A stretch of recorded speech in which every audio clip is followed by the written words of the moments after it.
And now we have Professor Shahid Khan, Imperial College London, who will be giving us an overview of cholangiocarcinoma. Thank you very much. Good morning, everyone. Thank you to Helen and the AMMF team for organising another great conference, for you all for attending, and to John and Lorenzo for agreeing to... Did you know it was going to be 3 days continuously? You were co-chairing when you said yes. Thank you. So the purpose of my talk is really just to give an overview, to reiterate some of the things that Helen's already said, and to pick out what I think are the highlights of the talks coming up. So, well, what is cholangiocarcinoma? It's a cancer, it's a malignancy that arises somewhere in the biliary system. This network of tubes, and more particularly from the lining of the biliary system, these tubes that carry bile, which is made predominantly in the liver and flows into the gut. And the liver has the bile has an important role with digesting certain foods and also to get rid of toxic waste products. So that entire system, the biliary network, which begins in the liver and ends up in the intestine, is where cholangiocarcinoma happens. So where is the biliary system? So it's right up here in the right upper quadrant of the abdomen. And as Helen has said, there are 3 anatomical variants. So there's intrahepatic cholangiocarcinoma, which is arising in the bile ducts within the sort of the meat of the liver itself.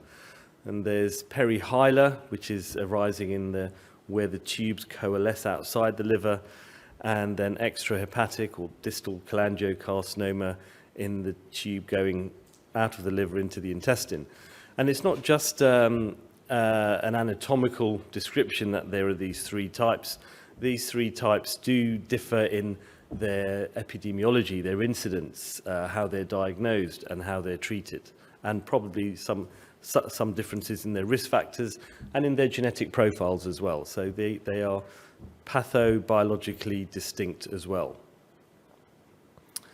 There's an example of some scans from different parts. So cholangiocarcinoma is frequently, as we hear, often diagnosed very late. And why is that? Well, part of it is the presenting symptoms. The presenting symptoms of cholangiocarcinoma can be very, very vague. Many people, including some colleagues and other doctors, think that cholangiocarcinoma is the disease of the elderly. Not that that should make any difference.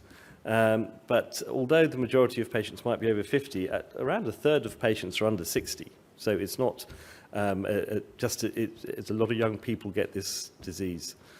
And around 20 to 30% of patients in the Western world have a pre-existing liver condition called PSC, which is a sort of chronic inflammation, irritation of the liver. But the majority of patients don't have underlying liver disease. Many patients may have abnormal liver function tests, but having abnormal liver tests is extremely common. 1/3 of the world's population have a bit of fatty liver, which causes abnormal liver tests. If you take some paracetamol, if you have a drink, if you are on antibiotics, your liver tests will go up. So abnormal liver tests are very, very, very non-specific.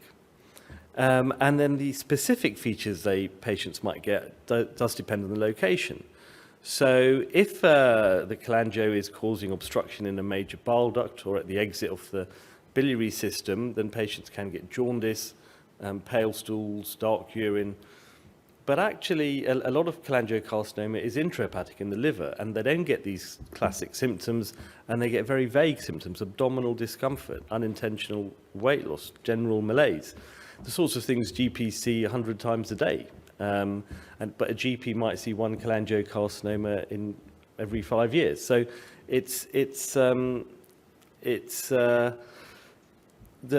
one of the reasons why the diagnosis is often quite delayed. So how do we confirm a diagnosis? Well, there's the history, the risk factors, which are often absent, blood tests, including tumor markers. So if someone's suspected of having a cholangiocarcinoma, has a scan and there's an abnormality on the scan, again, an abnormality on the scan could be many different things. There are many benign lumps that can happen in the liver that are not cancerous, or could be cholangio. Is there a blood test for cholangiocarcinoma? Not really. The closest we have is a tumour marker called CA19-9, but the sensitivity and specificity, so the true positives and the truly false negatives, is 60 to 80%, so it's not really that diagnostic always. And then there's imaging, ultrasound, CT, MRI, endoscopic ultrasound, ERCP, PTC. But again, on imaging, you can't always say that an abnormality in the biliary tree or a mass in the liver is a cholangiocarcinoma. And ultimately, you need histology. You need a biopsy, you need a sample, some cells to show that this is cancer, as we heard from Professor Golding yesterday. The problem is that accessing a sample of that abnormality can sometimes be very, very, very difficult, and particularly if it's high up in the biliary tree. And it's not as simple as doing a biopsy of a lump in the chest or the breast, for example. So diagnosis can present a challenge. And then there are things that can mimic cholangiocarcinoma but are actually non-cancerous completely, like IgG4 disease. So that's to put things in perspective. Treatments, so surgery is the mainstay of potentially curative treatment. And within surgery, I also include transplant, which is the ultimate surgical resection. There are other treatments that certainly can improve survival, and that includes local regional treatments, systemic therapy, and endoscopy, stenting, relieving obstruction is an important part in not just relieving symptoms, but ensuring that more patients can actually access some of the treatments mentioned before that. So just talk a little bit about the epidemiology, because I've done a lot of epidemiology work in this area. Multiple studies have shown that cholangiocarcinoma is increasing in incidence and mortality, as Helen's mentioned. And it used to be thought that the only really important primary liver cancer, i.e. a cancer that starts in the liver, not spread from elsewhere, is hepatocellular cancer. But actually, our data shows that cholangiocarcinoma in the liver is almost half of all primary liver cancers. And when you look at all cholangiocarcinomas in total, then it's probably now the most important liver disease. Now, there's been coding errors in how the three different types have coded. I've spoken about that at length in the past, and that's made some of the data analysis difficult and inaccurate, particularly which type of cholangiocarcinoma is increasing. And we have slowly over the years developed some greater knowledge of the risk factors. But where do we need to get to? I think now that we have some more accurate coding, I think we need to adopt those so we can get a really clear picture of the different types of cholangiocarcinoma. But we need to move on from simply saying cholangiocarcinoma is going up. We need a deeper knowledge as to where is it going up most. Are there any key things that are predicting it's going up? How's it presenting? Are there some areas where people aren't getting treatment, aren't getting diagnosis? And I'm pleased to say that my colleague in this work, Sophie, is going to be presenting some of this data after I get off the stage.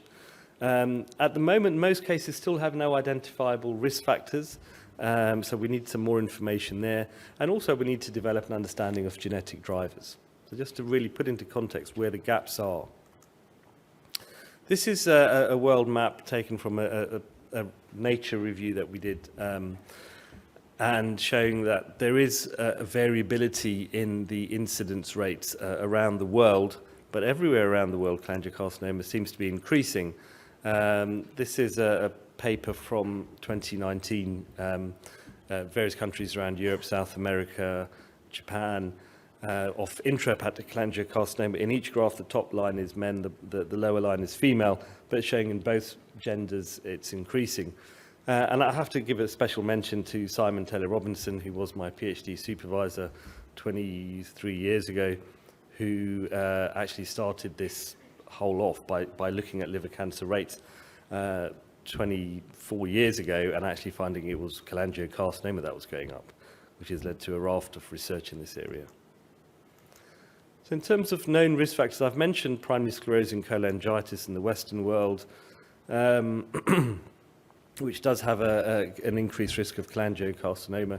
In the Eastern world, the largest risk factor by far is believed to be parasitic infection, Opisthochus viverrini and Clonorchis sinensis. Toxins, so something probably have a role. The bile, which flows through the biliary tract, is a route of excretion for toxic metabolites. And we know that some toxins definitely cause cholangiocarcinoma. One example was thorotrast, which was a radiological contrast agent which was used from the 1940s to the 70s before it was banned because it caused cancer. But age may be a risk factor. Well, it is in most cancers. The older we get, the more mutations we accumulate, the more exposure to toxins we have. Obesity is a big risk factor for many cancers, probably bile duct cancer. Family history, not really.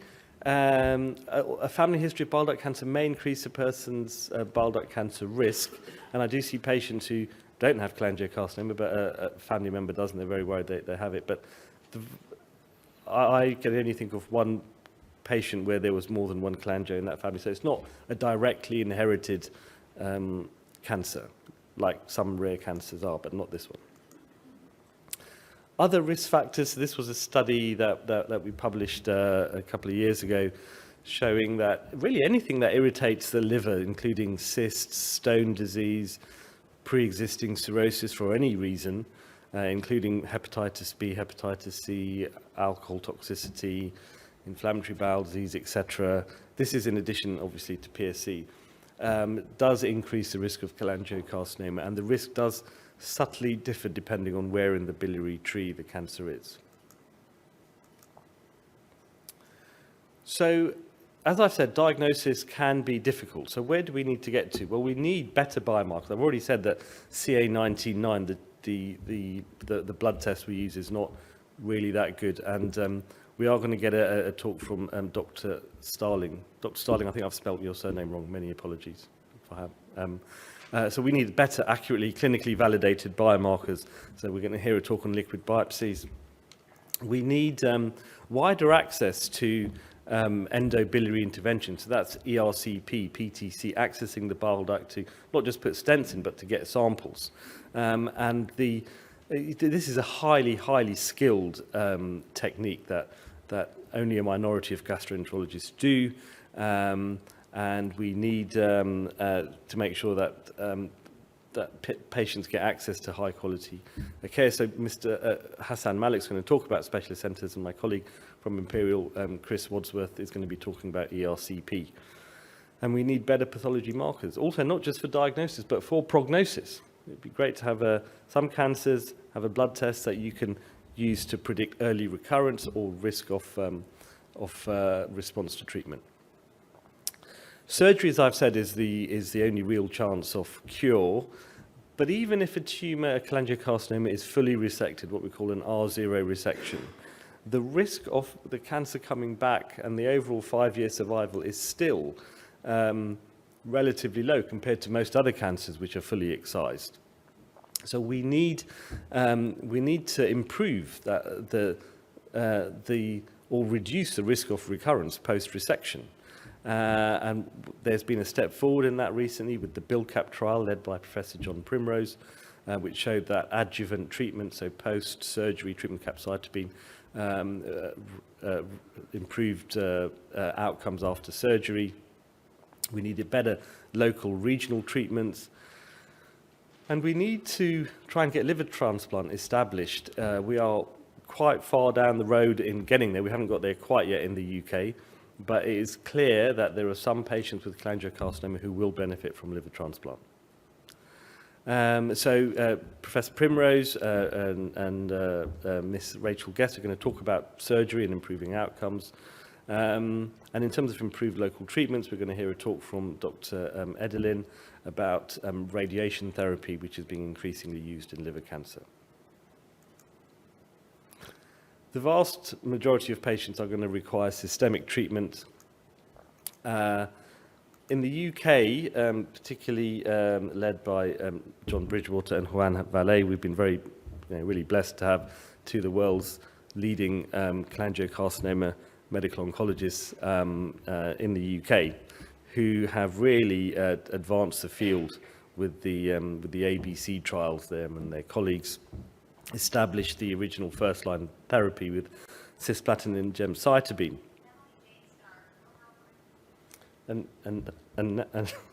And now we are, after a long time, it's taken over a decade, but we are getting new systemic treatments in. So pemigatinib, which Helen mentioned, for a subgroup of patients as a second-line treatment. So second-line meaning that after the first-line treatment, if patients then stop responding, there was nothing else to do, you can do anything. But now we have second-line for some patients, and that space is hopefully going to be filled with more and more second-line agents, because the approval of pemigatinib, which MMF helped fight for, was a step change, actually, in principle, at least, even though it's only currently affecting a minority of patients. The principle was a step change that this was funded, because it wasn't originally funded, and we had to battle to get it funded.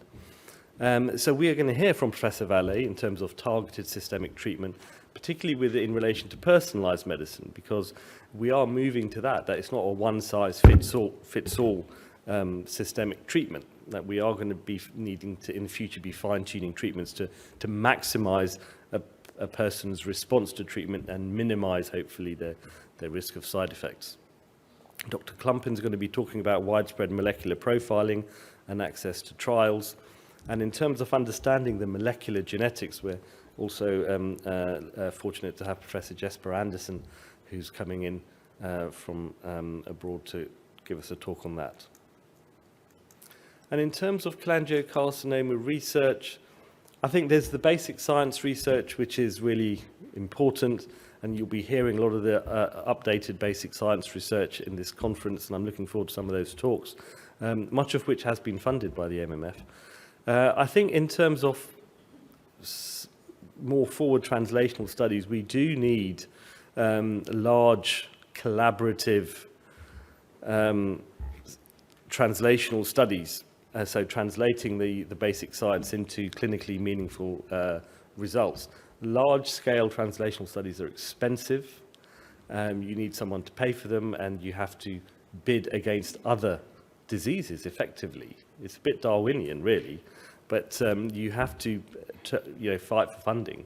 And the more better data we have, the better basic science we get, the more likely we are to get better funding for our patients and future trials. And prevention is better than cure. Is there a way to potentially reduce the risk of getting cholangiocarcinoma in the first place in those people who we know to be at risk? We know that the majority of patients are not identifiable beforehand, but a significant chunk, a third of patients maybe, we know to be at risk. Is there any way we can reduce the risk of cholangiocarcinoma in those? My friend and colleague Simon Rushbrook and I have been awarded a grant to address that very question, and we'll be talking about that later this afternoon. Okay, so that's all I wanted to say, just to give an overview of the conference and in my mind what I think are the key areas in cholangiocarcinoma.